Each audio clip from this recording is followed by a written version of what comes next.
Hey, hi, hello. Today is a special day. We are back in my kitchen and there's something special that we're going to do today. I'm living in the Caribbean, but in a lot of ways we are westernized and we find that we cook a lot more of the food from the West. So today I am going to embark on a Caribbean dish. So I hope those of you in the West, in the North, in the East, that you will learn a dish today and you'll find it interesting enough for you to try it. Today we are going to make Caribbean Dokuna. Some islands call it Dokuna and some call it Dokuna. The spelling D-O-K-U-N-A or D-O-K-A-N-A. So it's Dokuna or Dokuna. To make Dokuna, the main ingredient is the sweet potato, the purple one especially, not the orange. The purple skin sweet potato is usually the ideal thing to use to make your Dokuna. Another must ingredient is your dried coconut. It can be a medium or large size. Another main ingredient would be your nutmeg and the essence. So by way of measurements, we have about 2.5 pounds of the sweet potato, a half teaspoon of nutmeg, a large or medium sized coconut, 1/8 of a teaspoon of salt. The salt is mainly to help to draw out the sugar, a cup of sugar, a teaspoon of essence. We are going to combine these and I'll show you how we would combine those. We're going to serve our Dokuna today with eggplant chicken and we're using the breast. Any part of the chicken would do. The back and neck actually is the most ideal thing for this dish because of the oil that is found in the back and neck with the skin. If you're going to use the drumstick, leave the skin on. I am using the breast today. And so I have to add oil when we get to the ending part of that dish after it is cooked. The chicken must be dried completely and springing oil, as we would say. It must reach to the place where the oil of the chicken is rendered. So that's the reason why you would need to have the chicken skin on whatever chicken you're using. The breasts that I'm using today are from my homegrown chicken, and when I was processing and cutting up these breasts, I took off the skin because the skin usually is very loose on the breast. So I removed the skin from the breast. So that's the reason why I have to add oil. So again, if you're using any other part of the chicken that has the skin, it is a delicacy for this particular dish. The eggplant, for the chicken, we have 1.5 pounds of eggplant, and it doesn't matter whether you've grown it or it's store-bought, it really doesn't matter. We normally would call this balanji. So if you're viewing me from the Caribbean, you'll be familiar with the word balanji. In most of the parts of the world, it is called eggplant. All right. To the back of me, what do we have here? These equipments, as I would rather call them, to facilitate the cooking. And what do we have here? We have some dried banana leaves, and these are mainly for the tying up of the Dokuna, which I will show you how we do that. And then we have the green banana leaf. Also to facilitate the cooking of the Dokuna. All of this I will show you how we do it. So welcome again, and we are off to a grand start as we make Dokuna served with eggplant chicken. On the side we would have some steamed broccoli.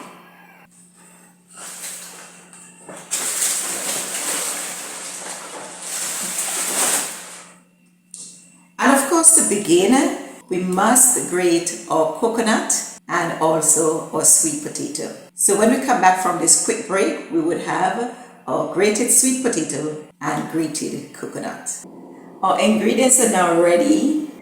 Coconut grated, potato grated, and now it is time for us to move on to our next step. And we've already combined all the other ingredients in our one bowl. So in this bowl, we have our 2.5 pounds of sweet potato. Remember, we said it is the purple skin sweet potato. We have one medium-sized coconut, that's the dry coconut that is able to grate. We also have an 1 teaspoon of salt. The salt really is to draw out the sugar. It is not for saltiness. And we have 1 cup of and we have 1 cup of sugar. Apart from that, 1 teaspoon of nutmeg and of vanilla, about a tablespoon of vanilla. We have mixed all of that together, and now we move on to the next step. That is where the dry banana leaf comes in. We are going to use the dry banana leaf for the sake of tying up our dokuna. So we strip it first. Let's just strip this quickly.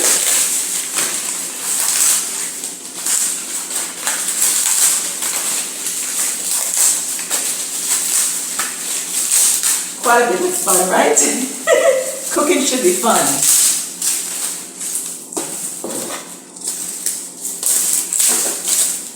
Alright, so we're going to take our knife, and all that we're going to do is to strip our dry banana leaf. So we have some strings. That's all that we're trying to create. We're trying to create some strings to tie our green banana leaf together with our mixture. And you would have something like this. This is what we're using to tie. Other people will normally use like strings, like literal strings that you can buy in the store. And you can do that if that is easier for you. If you're not in an area where you can, where you have access to the dry banana leaf, you can always use any string at all that is strong enough to allow you to cook the dokuna without them falling apart. Quite artistic. And using the dry banana leaf is definitely a part of culture. We're talking about culture where, or for parents might not have had enough money, and all that they were able to do was use what was already available to them to prepare a meal for their families because of their limited income. So they were using what they had access to, which was what was free. The dry banana leaf is free, so why not use what is free? So we have been able to strip our banana leaf into strings, or dry banana leaves into strings, and now we have quite a bit that we can use to bring our dokuna together. So let's move on to the next step.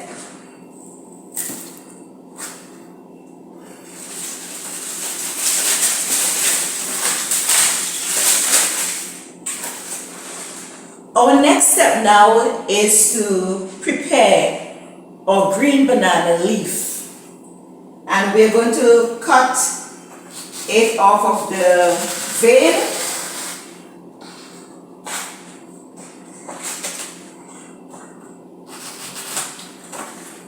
So this is what we're starting with.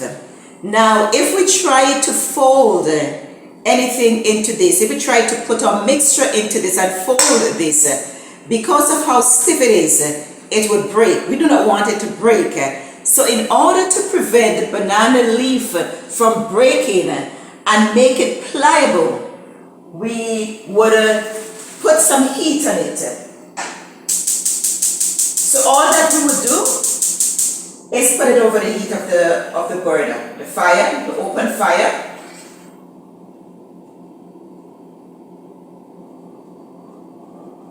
And those who are accustomed to cook with the banana leaf are familiar with this. This is how you're going to make the banana leaf very pliable.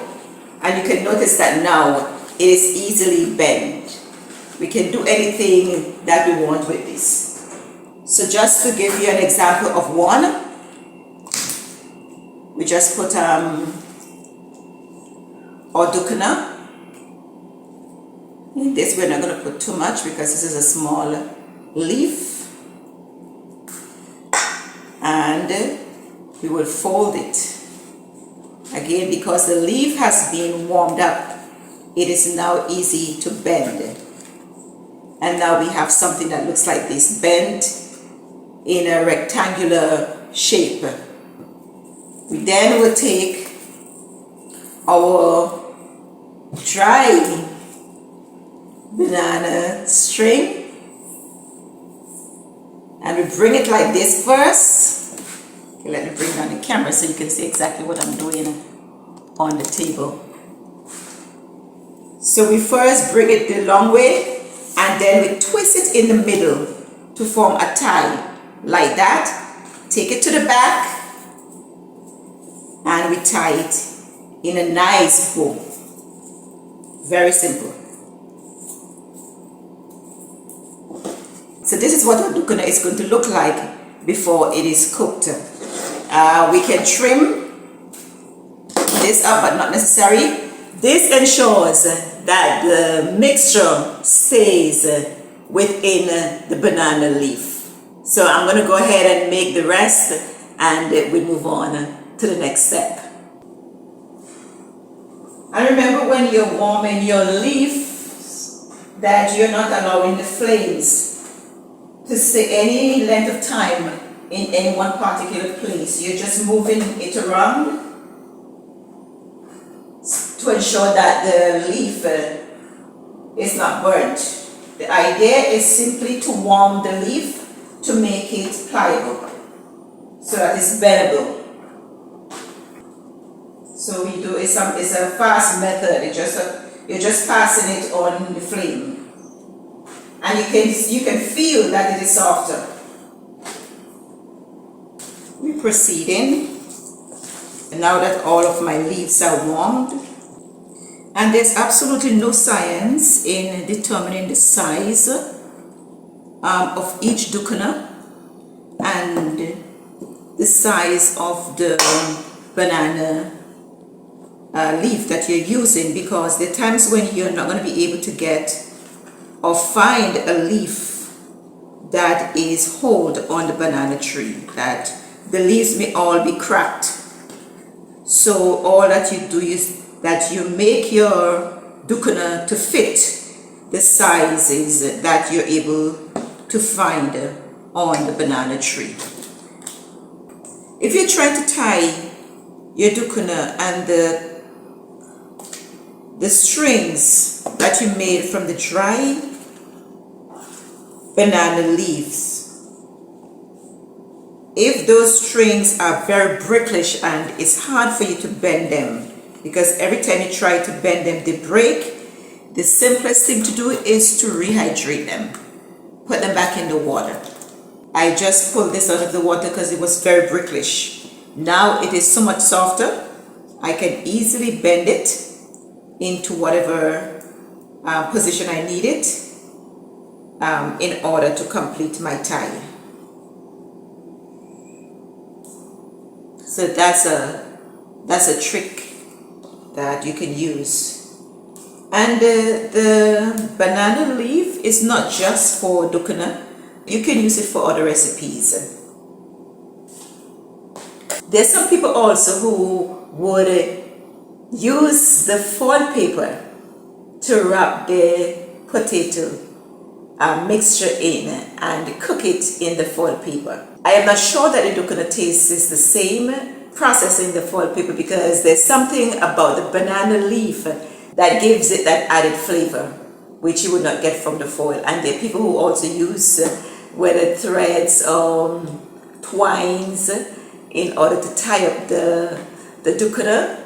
If that's the only thing that you have, then I encourage you to use that.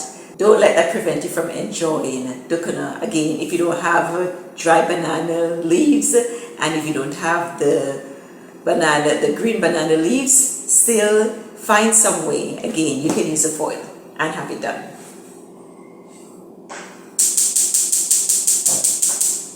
Alright, so we are going to process our Dokuna at this time. Our water is on our stove and we're going to allow our water to come to a boil.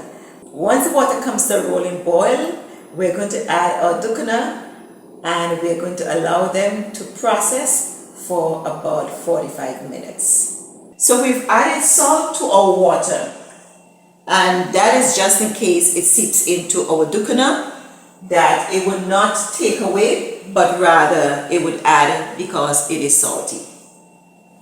So we need to bring our water back to a boil again, and once it is at that rolling boil, we will time it for 45 minutes to an hour. It's now time for us to move on to our companion dish, and that is our chicken eggplant. Before I move on to that, I need to let you know that Dokuna is not a staple, meaning it's not usually used as a main dish. I am doing that today because it could be used as that, but it will not be something that you would find on a Caribbean dish every day. It is not a part of the Caribbean diet, to be seen every day in our cooking. It is more like a delicacy, it is more like a comfort food.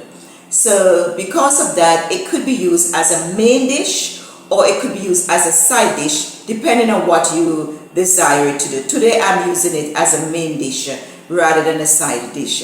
So that is the reason why I am serving it with the chicken eggplant.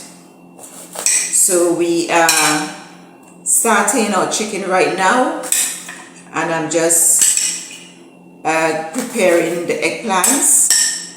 I'm just cutting them up, and it's just about 1.5 pounds of eggplant. And if you're one of them that says Balanje, it is the very same product.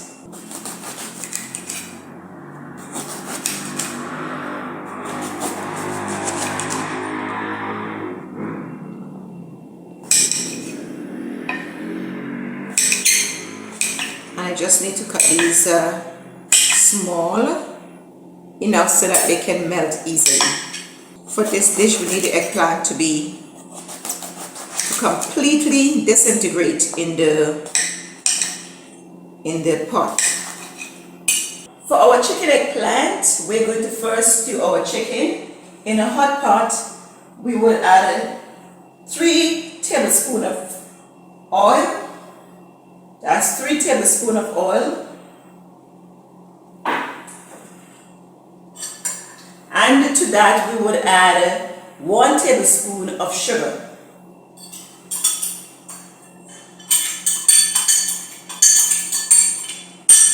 We're doing our stewing the old way. There are others who would use the browning that you can buy in the store, and there's nothing wrong with that. I grew up when we did everything from scratch, using the old method of browning the sugar. Our chicken is well marinated. We had it seasoned for quite a while now.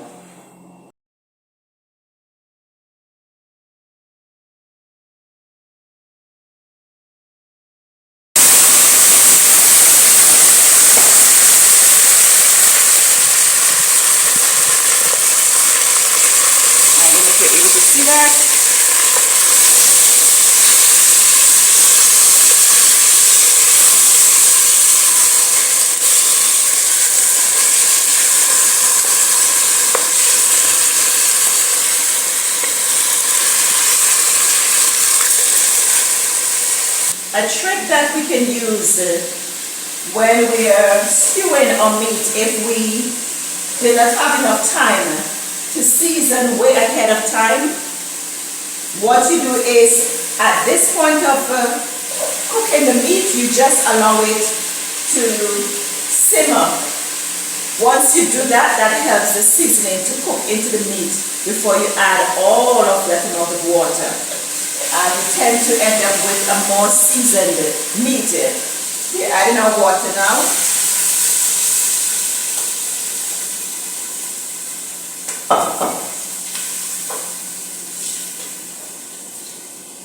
And we're going to add our eggplant at this time. We're going to allow the cooking to continue until the eggplants are completely disintegrated, completely melted away.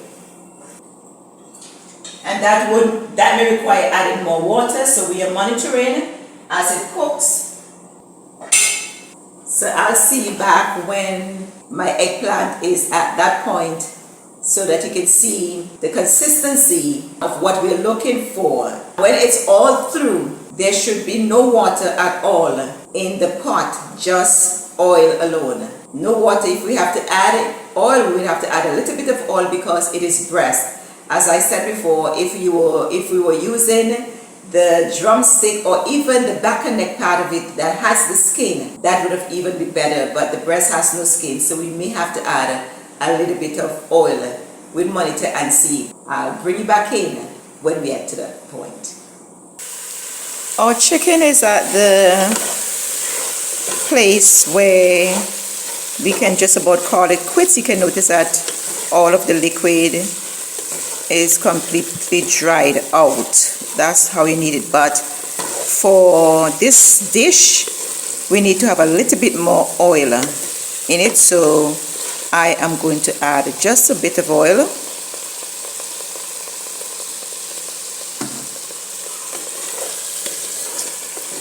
That's what it should look like, a bit oily, not dry.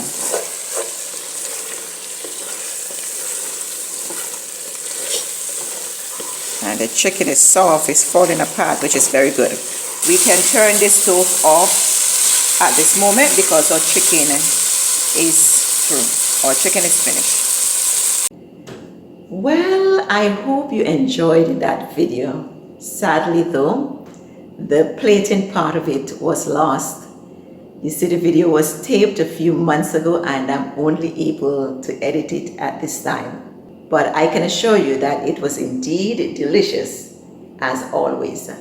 This is where I say goodbye for now. Remember to like, subscribe, share, hit that notification button so that when another video is out, you would be notified. This is another edition of Vintage to Sewing Time, where we reap what we sow. I am Petran. Bye-bye.